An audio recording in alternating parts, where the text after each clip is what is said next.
They arrive in an industrial city, but Shen is not feeling well, and the heat is making things worse.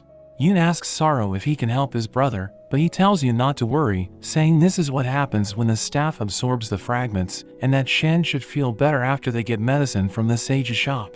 They enter a strange store, which is full of women's clothes, but the shopkeeper approaches Shu, recognizing who she is. He mentions how the immortals have rarely visited his store after the celestial realm was sealed, so he was forced to sell other goods to survive. He activates a secret switch, transforming his store into one that caters to immortals.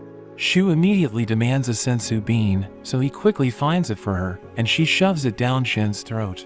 Yoon wonders what they gave his brother, and the shopkeeper explains that the sensu bean reduces the discomfort caused by the overload of magic power, and it even has healing properties.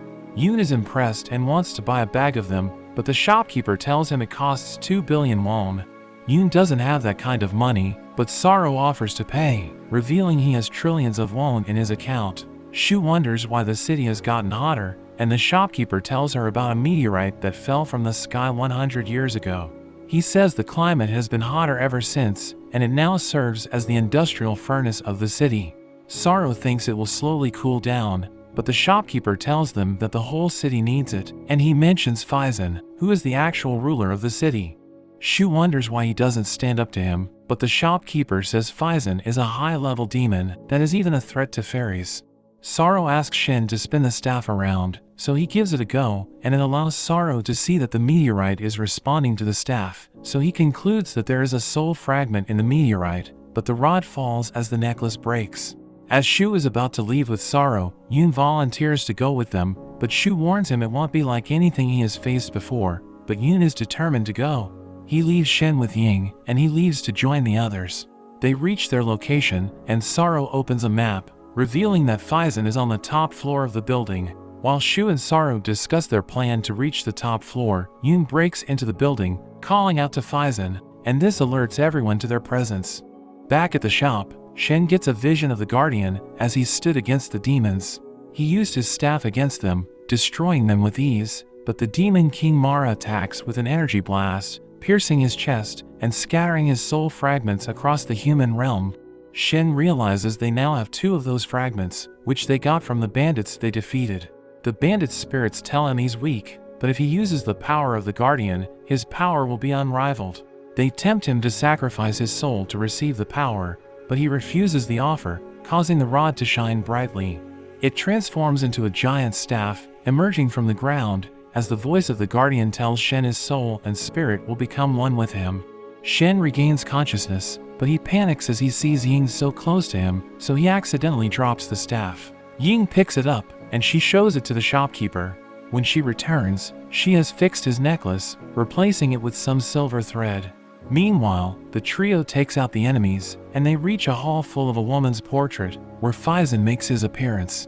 Yoon charges at him, but he activates his fire skill, forcing Yoon to fall back. Faizan is happy to see Shu and Sorrow, seeing them as worthy opponents, as he walks toward them, ready to take them on.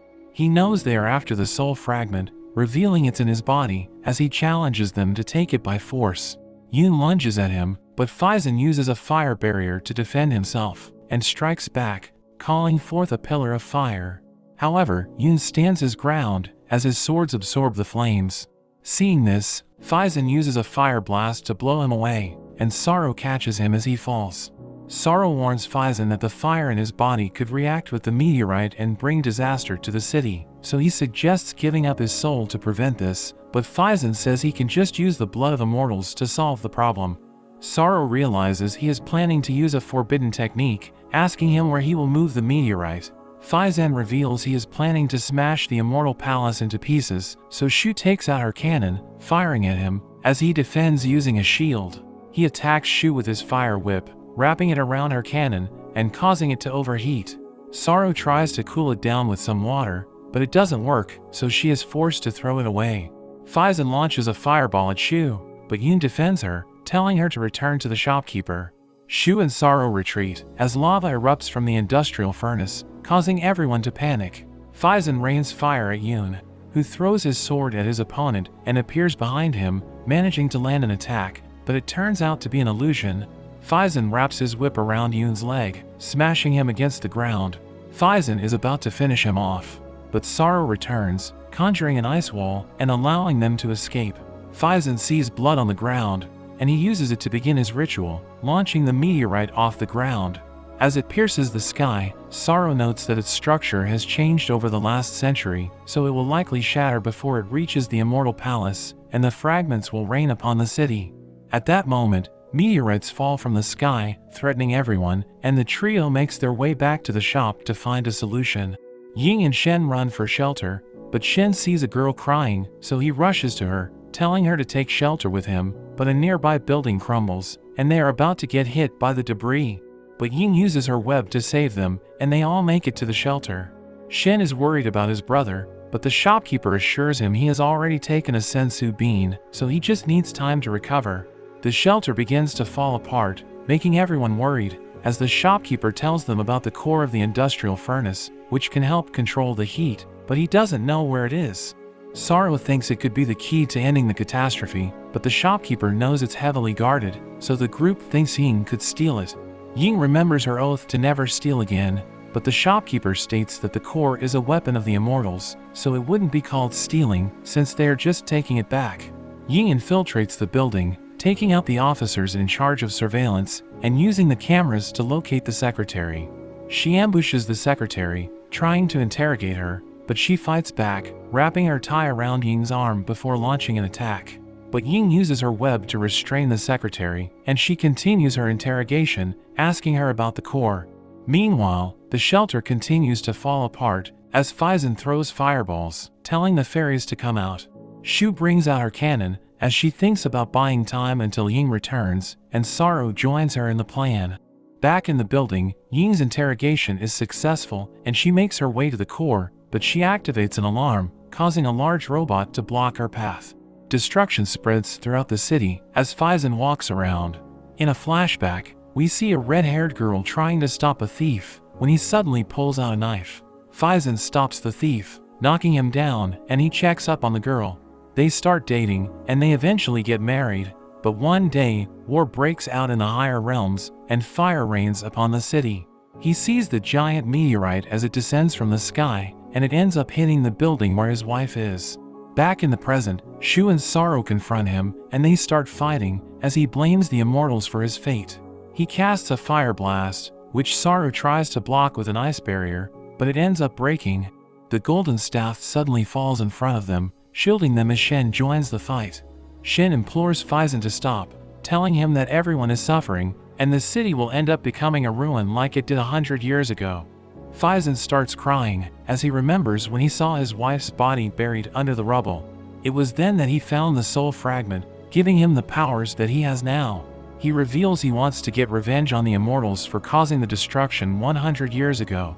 And Sorrow explains that during the war, the Demon King tried to destroy the Immortal Palace with a meteorite, but they created a protective field to change its trajectory, causing it to fall to the lower realm. Phison claims that the immortals don't value human lives, as he throws a fireball at Shu, but Shen protects her with his barrier. Shen tells him that if he destroys the city, he is no different from the immortals, saying he can't change the past. But this causes him to transform into a wolf monster, and he throws a punch, blowing Shen away. Meanwhile, Ying defeats the robot, and she walks to the core, trying to grab it with her web, but it doesn't work, as her web gets frozen. Phison is about to breathe fire, but he feels a certain energy, which makes him realize they are after the core.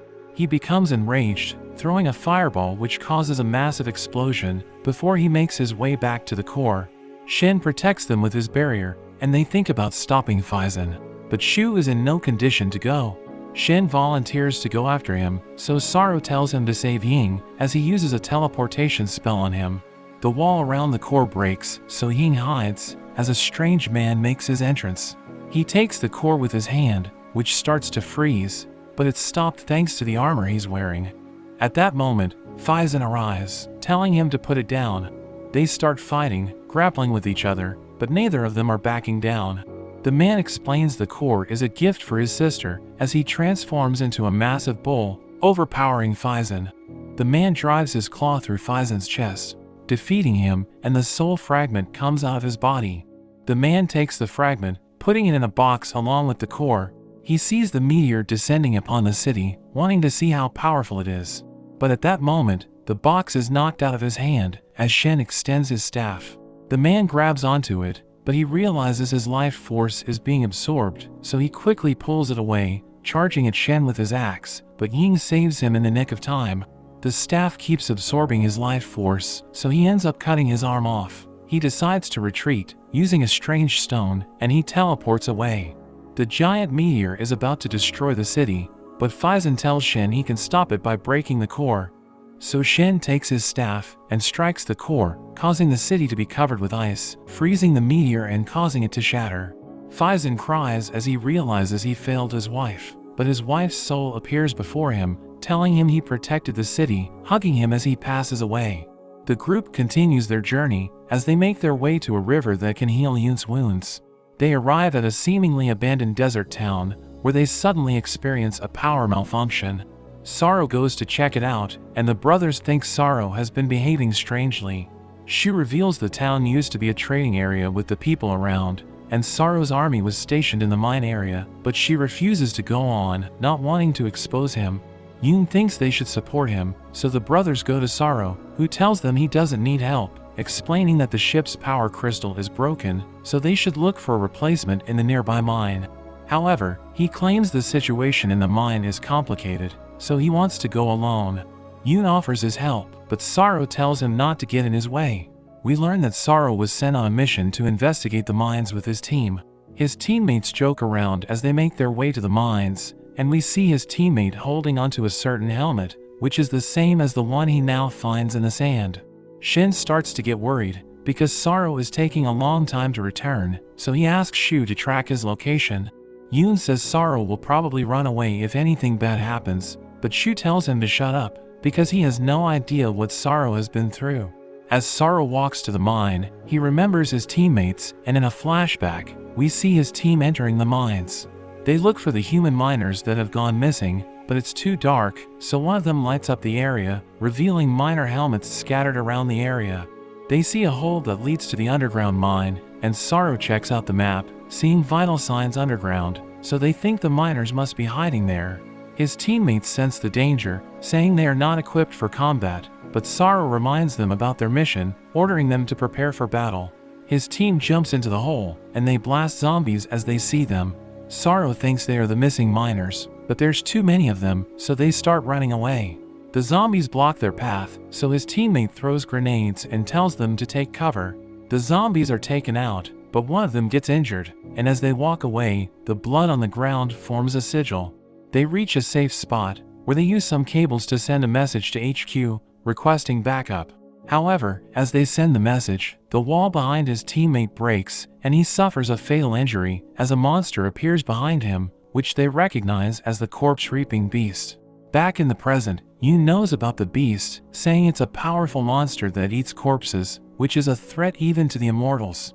Shu adds that it can only live in the dark demon realm, so it's not even supposed to be in the mines.